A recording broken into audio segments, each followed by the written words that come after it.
Hello, hello, and good afternoon, everyone. Welcome to our learning session with Disability Without Poverty today. We thank everyone for being here, and we look forward to sharing our journey and our update on Budget the Benefit campaign with you. I just would like to start off with a few small housekeeping details, and then we will pass on the presentation to our hosts. Wanted to let you know that we have with us live ASL interpreting with us. Your, if you'd like closed captioning, that has been enabled for you. If you would like to ask any questions, feel free to do so to us at the tech team and would be glad to help you and also get your questions answered. Thank you so much.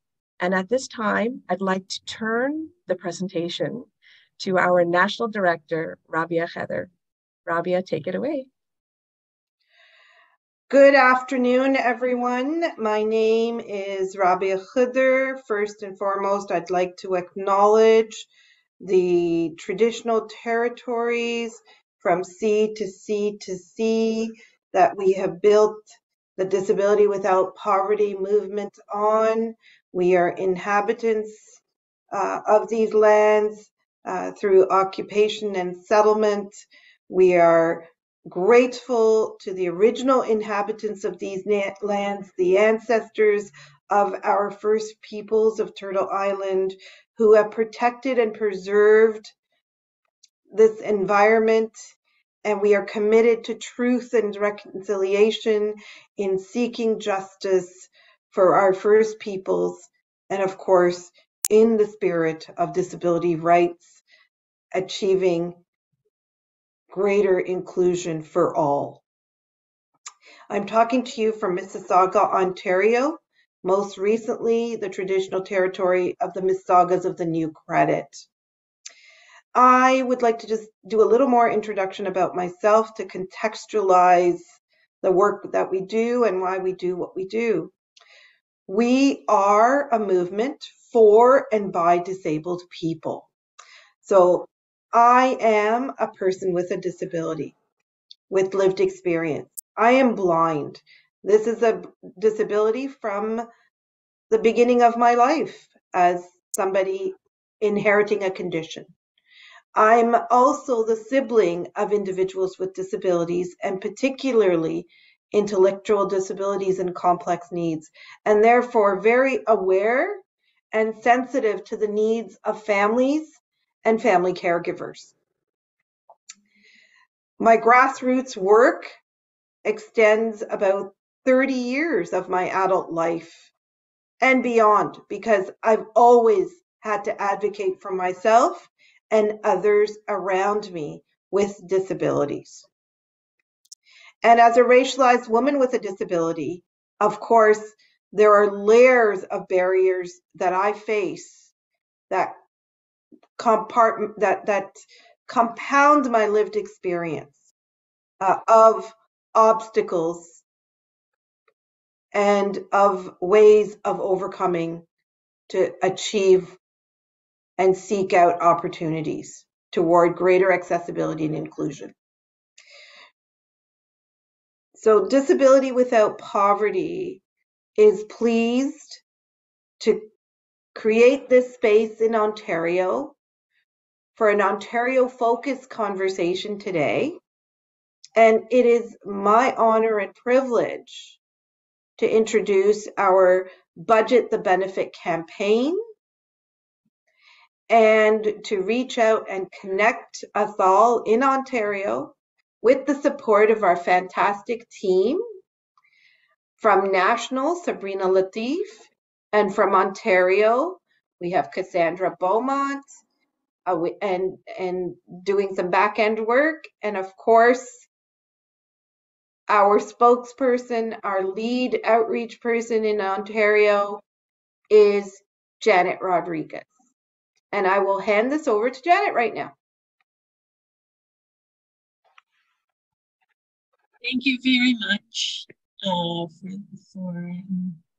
Introduction and welcome everybody to join today's very important info session, not only on Bill C-22, but also on our campaign budget to benefit. So a little bit about myself. My name is Janet Rodriguez. I use she and her pronouns. For those of you that cannot see me, I have dark skin, black hair, wearing glasses, and I identified as a cisgender woman of color. I'm an immigrant, and I live with visible and invisible disabilities. What I'm going to share with you today is not only the work of Disability Without Poverty, but also what I have learned from the generosity of many of my peers in the cross-disability community. It's their teachings have enriched my awareness about disability justice and anti-poverty work. So I'm going to go in ahead and tell you about what Disability Without Poverty is, and then we'll talk about the bill. So let me tell you that Disability Without Poverty, or DWP for short, is a non-partisan national grassroots movement led by people with disabilities and supported by their families, allied organizations that advocate for inclusion, and I also advocate for anti-poverty justice. So Disability Without Poverty is proud to build upon many anti-poverty organizations that have been raising awareness for years. We have most recently wanting to take action. And in 2021, there was an Angus Reid survey that really had an impact because it was very clear from the poll that was released by Angus Reid that 89% of Canadians said they were in favor of a Canadian disability benefit as it was proposed back then by the federal government. The majority supported the benefit because it was the right thing to do, right? 57% said so. But also about 60% said that they support this because the current levels of income support for disabled people are inadequate.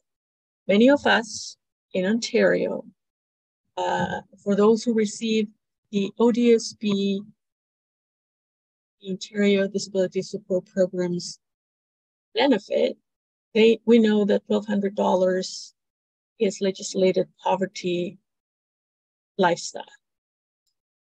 So on the spirit of bringing forward an action, let me tell you that in September 2020, the Prime Minister announced the proposed Canada Disability Benefit, CDB, and gave Minister Carla Qualtrough the responsibility to see it through. So Minister Qualtrough is herself a person with a disability, and she is the Minister of Employment, Workforce Development, and Disability Inclusion.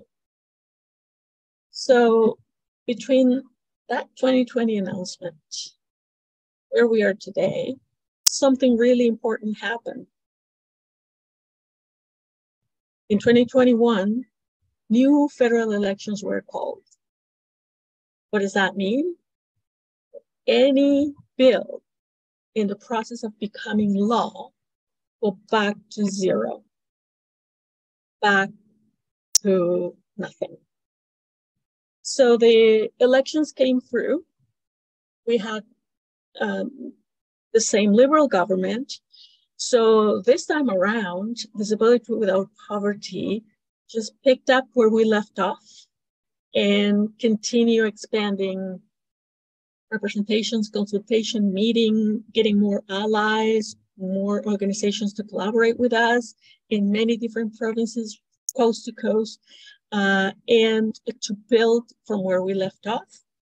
As a non-partisan group, we met with politicians from all the parties all the time to keep this as top of mind whenever they were deciding priorities, because this is a priority for 22% of Canadians who are self-identified as living with a disability. So I'm very happy to say that the Bill C-22, the Canadian Disability Benefit Bill, has received unanimous support from all the parties. A few of us were privileged to actually be in the floor of the House of Commons during the second reading, where every single person stood up and voted yes. That was impactful. And that says a lot. That says a lot about the awareness of the leaders from this country, no matter which party you are, no matter which language you speak, because la session était en français aussi. It was very impactful to see that, yes, they see us. They want to do something. So we don't want to have any possible surprises. If the political landscape of Canada were to change again, we would be, unfortunately, in the same position that we were back in 2021. So we really need to have this piece of legislation passed. So after it received unanimous approval from the House of Commons, the bill went to the Senate. Again, they have to do first reading, second reading. They did consultations. Many members of our organization and sisters organizations, many individuals presented their suggestions, proposals, critiques, and all the senators really were very interested, asked important questions, consulted on the spot, asked people for their suggestions and feedback, showing that they do appreciate our lived experience, our knowledge as something valuable for them to consider. So I was very happy to see online all the debates. So the Senate has concluded the consultations. The Senate committee is SOCI. It's SOCI, but it's a social development, some other complicated name. This Senate committee is supposed to present their final recommendation back to the House of Commons. What Disability Without Poverty has been asking at every turn is, pass the bill now, because it's not up to us if the government changes again. As scary as it is, we don't know if the next political party who becomes government may be as sympathetic and understanding and of the need that we have for this benefit. So what have we done so far in terms of the work? Not only we made a vast network of individuals and organizations to bring this knowledge that there's a piece of legislation on the floor. How can you put pressure to your MP? And we did a very successful campaign where people were sending e-petitions for their MPs to keep this top of mind. So now that we are almost at the end of this long process, we don't want to relent. We want to continue the pressure. There's so many priorities at every turn. If you hear the news for a day, you see from every sector, every group is in need or wants demands. So we cannot ease up the pressure. So we have right now a process both physical postcards that you can send without needing a stamp. You can just send a postcard to Minister Christia Freeland, so they will budget the benefit. If you want to send a postcard virtually, we also have a link for you to do that. And I wanted to encourage each and every one of you not only to learn about this, you can visit our website, learn all what has been done so far, different conversations, testimonies, stories of people who want to share about their personal situation, and we take those with a lot of respect, and we want to honor their experience. It's very difficult to put yourself out there and say, this is my life in disability, or this is my life in poverty. So we don't take that lightly. We want this knowledge to really be honored, and we need to use it so then people can see us as for who we are. We're whole humans. You can educate yourself. You can participate. You can come and volunteer with us. You can, if you're very busy, and I know everybody is very busy, send a postcard. You're one click away to do that. We are having a series of actions and events throughout the city and the province and the country. So if you know someone in the East Coast or the West Coast, connect with us, and you can get them also connected with the movement. This is a movement, so you can be part of it. Any one of us has something to contribute. Any one of us has something to learn.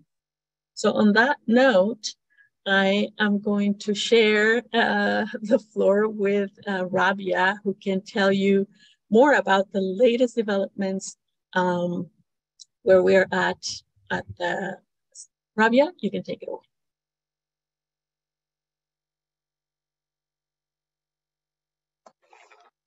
Okay, thank you. Thank you, Janet. So just to sum up what Janet said, Bill C-22 was reintroduced last year. We were in Ottawa to witness it pass unanimously second reading. It did pass third reading and got sent into Senate. In the Senate, it's gone through its process, and now it's with the Social Affairs Committee. And the Social Affairs Committee, lovingly known as SOCHI, has completed hearing from witnesses and is now doing a line by line or clause by clause or sentence by sentence review of amendments. They have adopted a number of amendments, and they are continuing their work. Then they will vote on it. If they adopt amendments, which means they are changing the bill goes to the House of Commons again, and hence has to be voted on again,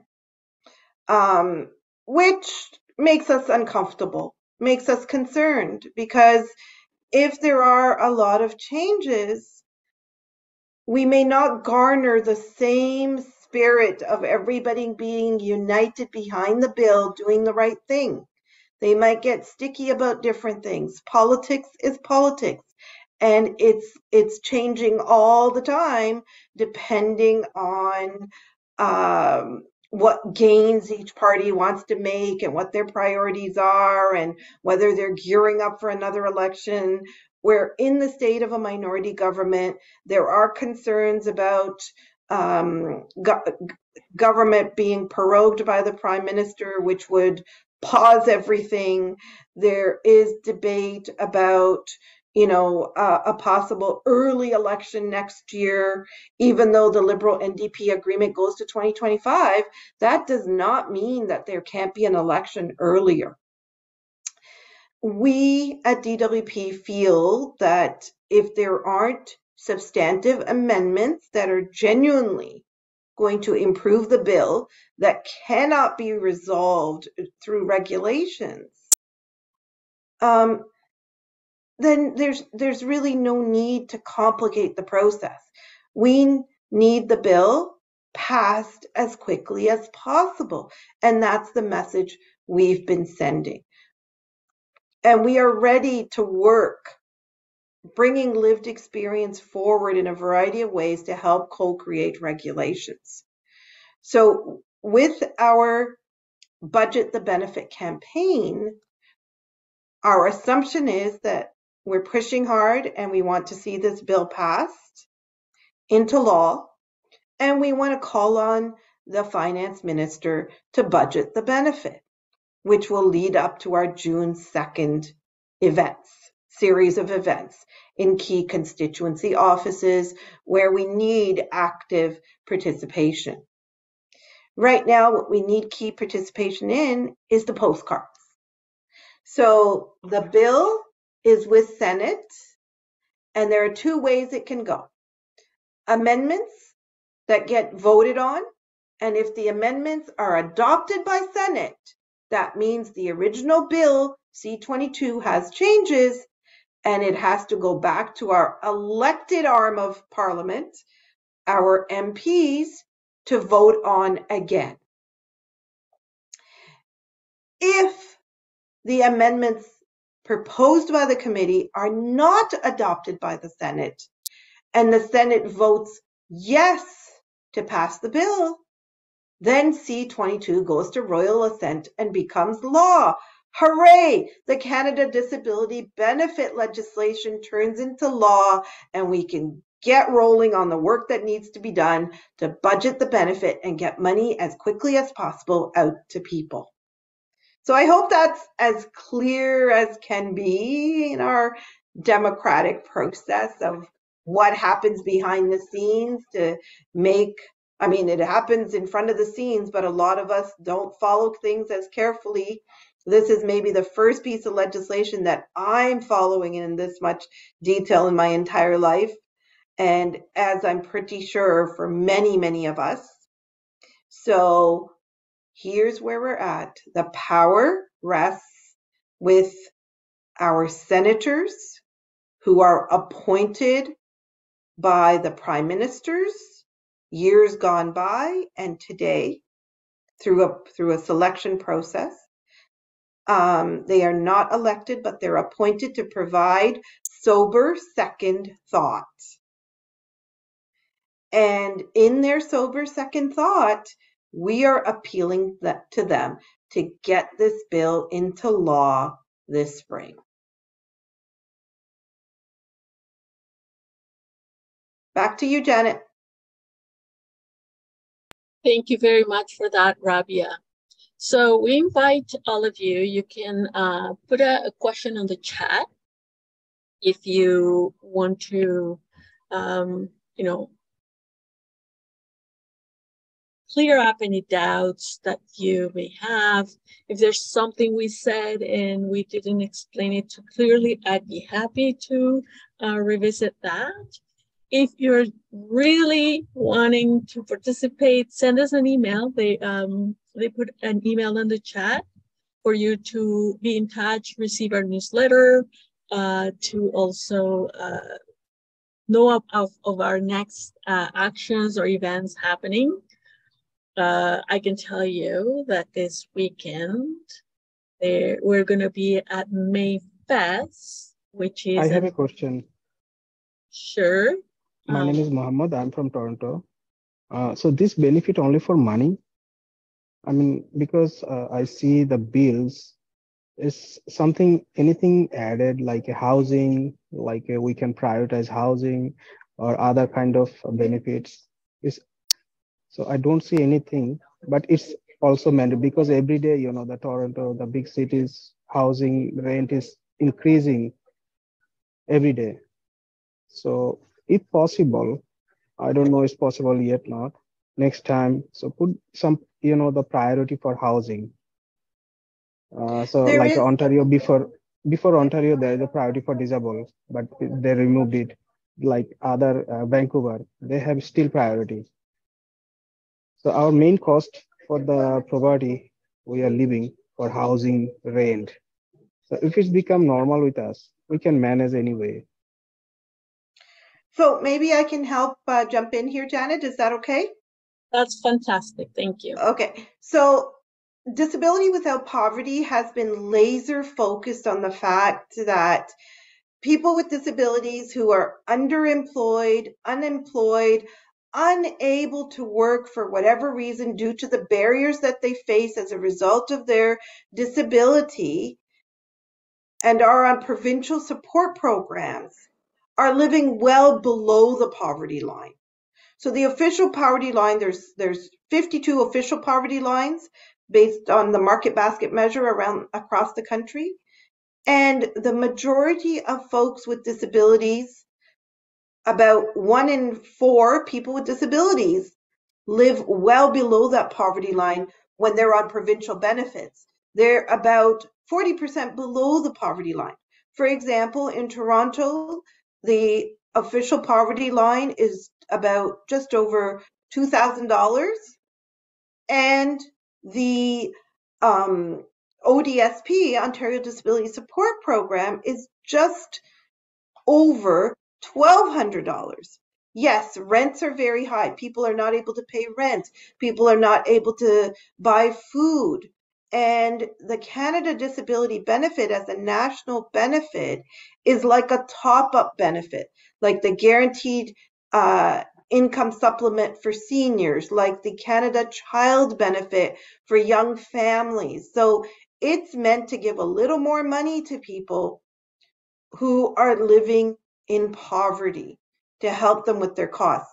Now, of course, there needs to be a lot of work done around affordable housing, and there is work being done around affordable housing by various groups and individuals, and we support that work. There is work being done around, food security, and we support that work. There's work being done in all other areas, and that's where our principles on our website, and one of the key principles is province by province, provincial governments, please do not claw back any federal supplement that results as in this journey. So a national benefit introduced for Canadians with disabilities who are deemed living in poverty shall not be clawed back by provinces. And provinces have to continue honoring their responsibilities in all areas of services that they are mandated to provide to people with disabilities.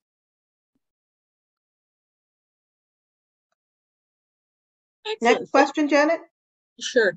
So on that same vein, a question is about how much will the benefit be? And this, just as Rabia was announcing, this is a larger conversation that needs to happen at a national, provincial level. So there's going to be many tables, many conversations between the federal government and each of the provinces, because some provinces, like Ontario, for example, have a provincial benefit, ODSP. Other provinces don't have that. There's some provinces who have a benefit that is more than what Ontario assigns to people with disabilities.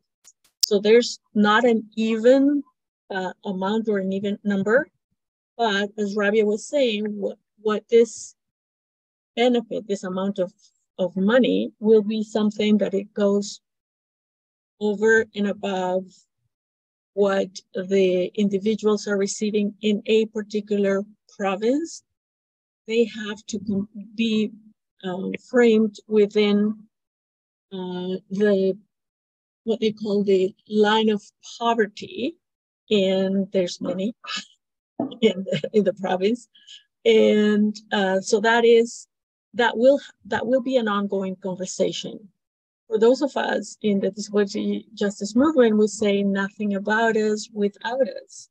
So not only the issue of the number of dollars that will be assigned, but there's many other aspects to how this piece of legislation will actually become operationalized. How will the monies get to the pockets of the individuals? That is a process where all of us can take part of it and help shape this the different regulations as well.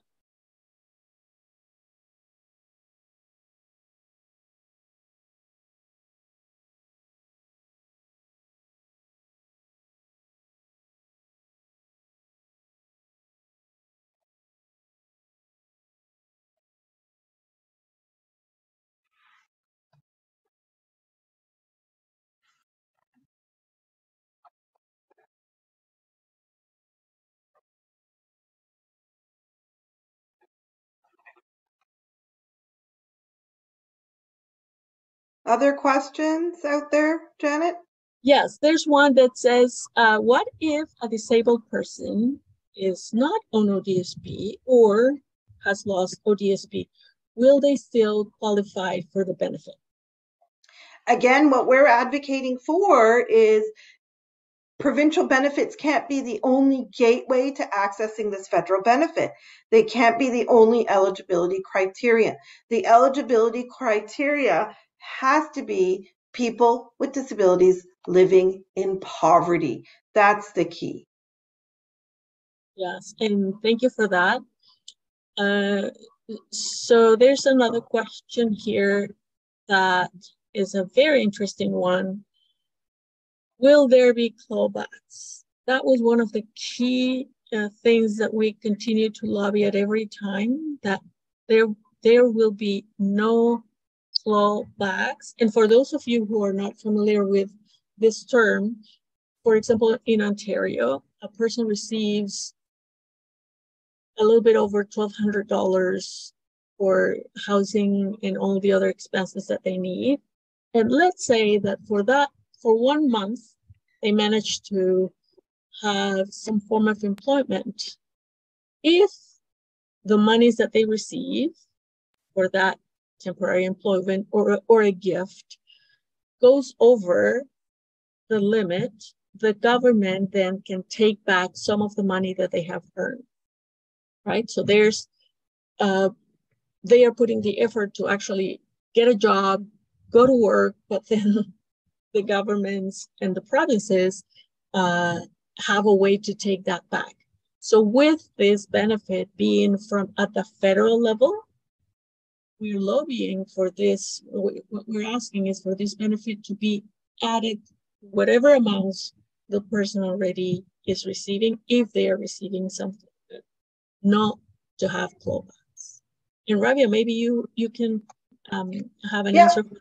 Yeah, what I can add here is, typically what we expect is federal government introduces a program, provincial governments see that as an opportunity to save money. This is why it's important that we come together in Ontario specifically. So we're focusing this conversation on Ontario. This is why people with disabilities living in Ontario, whether they're on ODSP or not, need to come together. Anti-poverty groups need to come together with us. Food security groups need to come together. Housing and homelessness groups need to come together and work as one voice, talking to the provincial government, talking to them about the fact that they are providing a benefit that is inadequate. The federal government is stepping in to supplement that benefit. They cannot claw it back.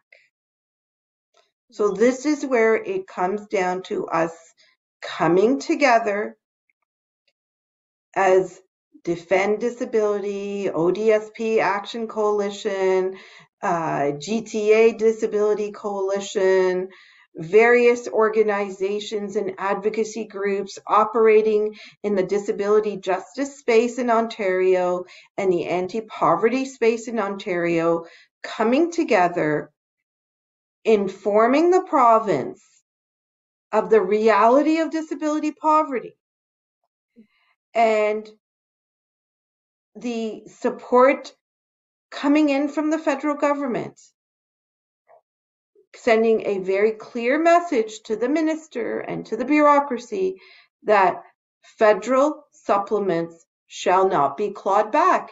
And we saw this very successfully happen under the previous government when the Canada Child Benefit was introduced. Initial responses by provinces, including by Ontario, was to claw back social assistance to individuals and families. So welfare, ODSP, whatever was going to be clawed back. People organized, anti-poverty groups kicked off a postcard campaign calling for no clawbacks. And they were successful. So now people who are on Ontario Works, provincial welfare programs, when they have children and receive the child benefit, which is sort of a supplement geared to their income, the provincial benefit is not clawed back. They are not able to claw it back. They had to commit to not clawing it back. Federal government's going to be negotiating that province by province. We as people with disabilities have to do our part to make sure that as residents of this province, our provincial government knows that we will not accept clawbacks. Thank you for that, Rabia. And we have another interesting question here.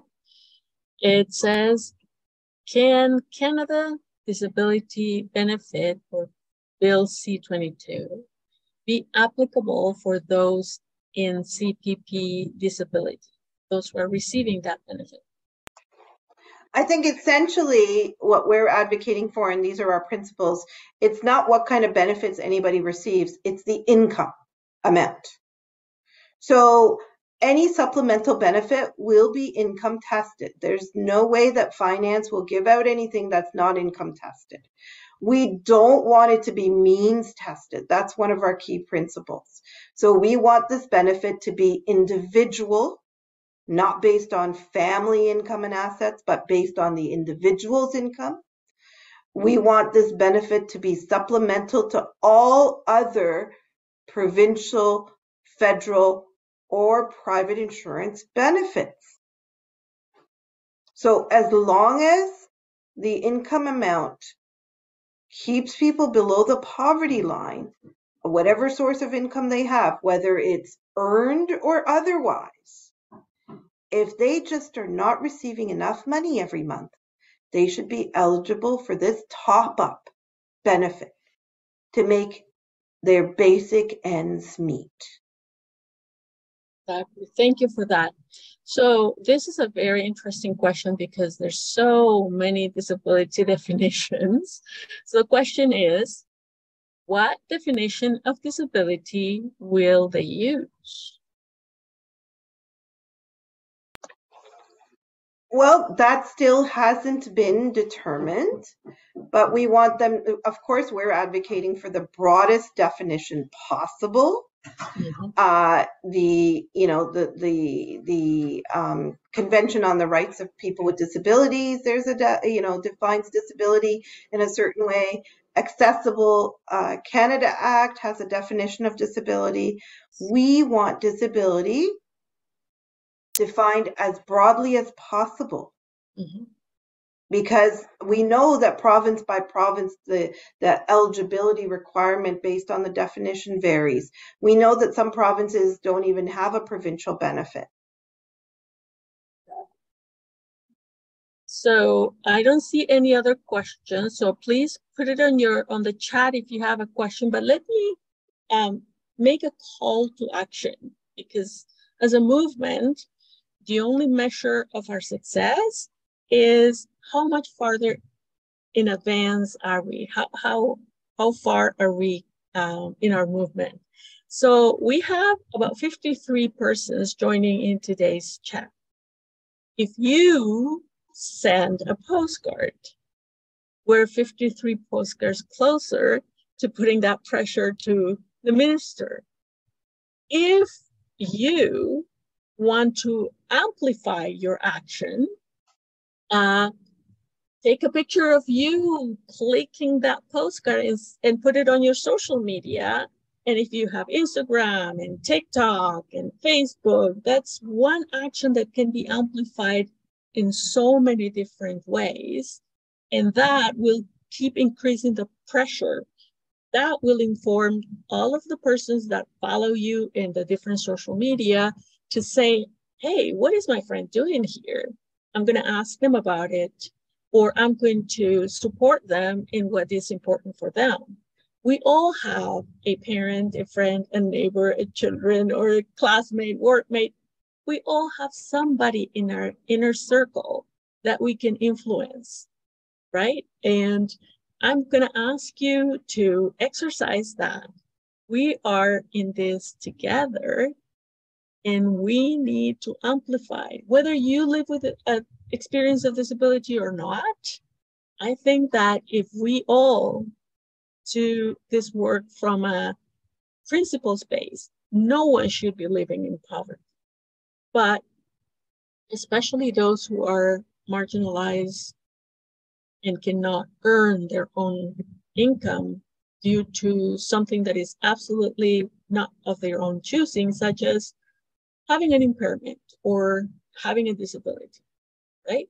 So we're asking you again, we just put the link on the chat. We're going to be holding, I was about to share with you that this weekend, Friday and Saturday, is Mayfest. It is an annual festival to celebrate deaf culture. And they have tables and they have games for kids, and they have desks from organizations that can help you find a job if you're deaf or hard of hearing. There's a lot of things going on. There's people that talk about arts and people to talk about how to do your income, schools, the banks are there, everybody's there. And of course, Disability Without Poverty will have a table. So tell your friends, come if you really want to sign up a postcard, go to the exhibition place and be part of this movement. We want everyone to put pressure in the government and for our voice to be heard the loudest. So, Janet, what I will add here is we have thousands of postcards circulating across this country. This is genuinely from coast to coast to coast. One of our big partners who work on food security is Community Food Centers Canada. They have sent out 40,000 postcards to their 400 affiliate members across this country, who are having events and activities where they're distributing those postcards and collecting them up and meeting with their local MPs. We have sent out hundreds and thousands of postcards to individuals and groups across the country, from New Brunswick to Saskatchewan to the suburbs of Montreal in French and English. People, we have a grandfather in Quebec who is concerned about his son and grandchild with a disability, and he has taken 1,000 postcards that he is making sure get signed and sent to the finance minister, calling on her to budget the benefit. Mm-hmm. Exactly. So we all can do one little thing. But if 50 people today can do one little thing and get another of our best friends to do one little thing, this movement will continue to grow, right? So my call to action today is we can do something. We can put pressure one postcard at a time. And if you are in the Greater Toronto area and are available to be generally in the downtown vicinity on Friday, June the 2nd, and are interested in being involved in an in-person event, especially if you have lived experience of poverty and you want to share your story, please connect with us. DWP is trying to bring forward the voices of lived experience that often go unheard. The voices of diverse people with disabilities across this country who don't necessarily have the platforms to be heard. They're not on social media. They're not on boards and committees. They're not involved in organizations. They are just trying to make their way day by day, trying to overcome the barriers they experience and face the added burden of struggling with poverty due to their lack of access to sufficient income. Those are the untold stories that we try to bring forward. We all have a unique journey. We all have a unique experience when we have a disability. And every one of our experiences are valid. There's a single woven story through these countless stories. And yet there are many, many unique stories, all deserving equal opportunity to be heard and shared. So I'm very grateful to people who have chosen to step up and share their stories with us and have consented to us amplifying their stories. I am grateful to people who are contributing their lived experience to our leadership table, like Elizabeth and Tom and Quinn and others. And I'm grateful to everybody working with DWP who have grassroots experience as people with disabilities, as caregivers. We are speaking to the barriers that we have lived through. Some of us have thrived after overcoming and remedying some of the barriers, and some of us continue to push to be able to thrive.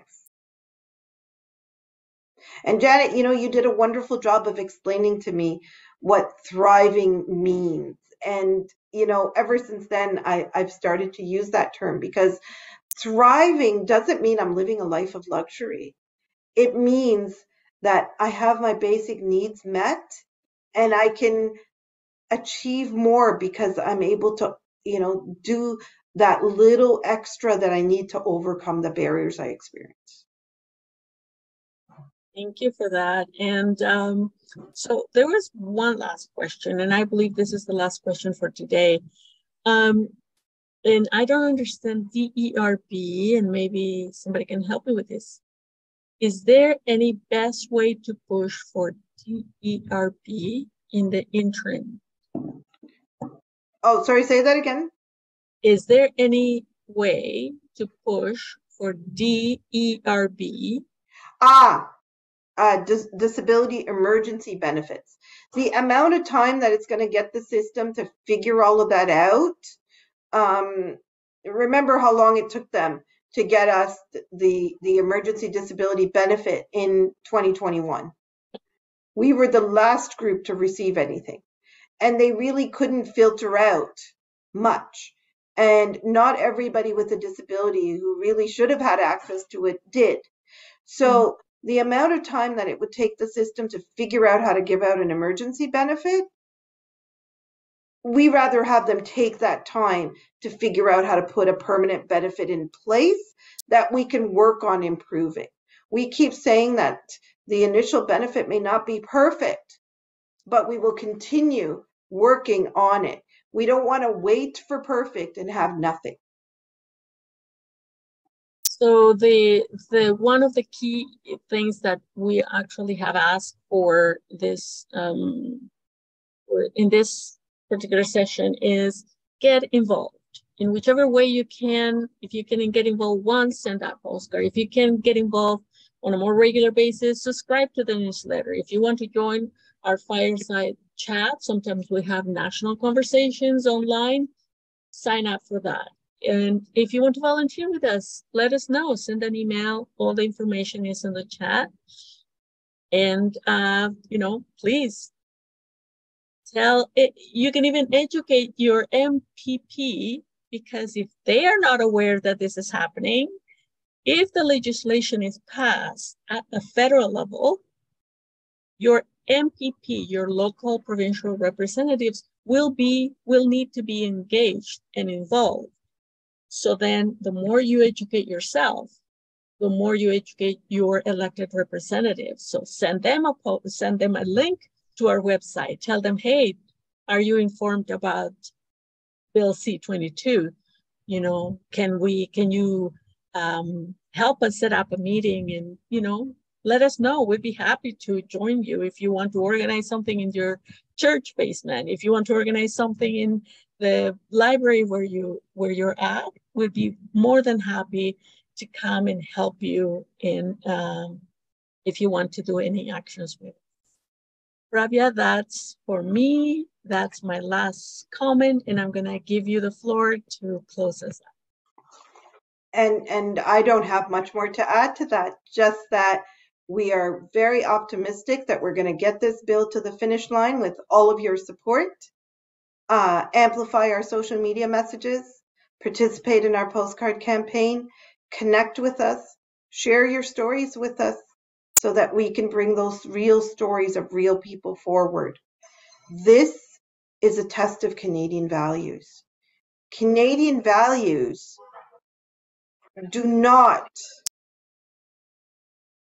cannot live with people with disabilities living in poverty. So it's time to apply those values to the system and bring about systems change. The only way that happens is by all of us raising our voices, participating in these conversations, bringing forward messages, taking necessary action to make sure that our MPPs and our MPs know our needs and know our demands.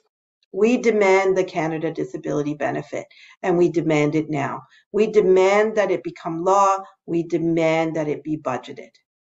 And in that spirit of solidarity and inclusivity, thank you very much, everyone, for joining us, and continue to join our journey. Thank you, Janet. Thank you to our ASL crew. Thank you to our back-end team, Sabrina, Cassandra, everybody who organized this event. And till next time. And thank you, of course, to our funders who have made it possible for us to do this very important work. Hey, thank you.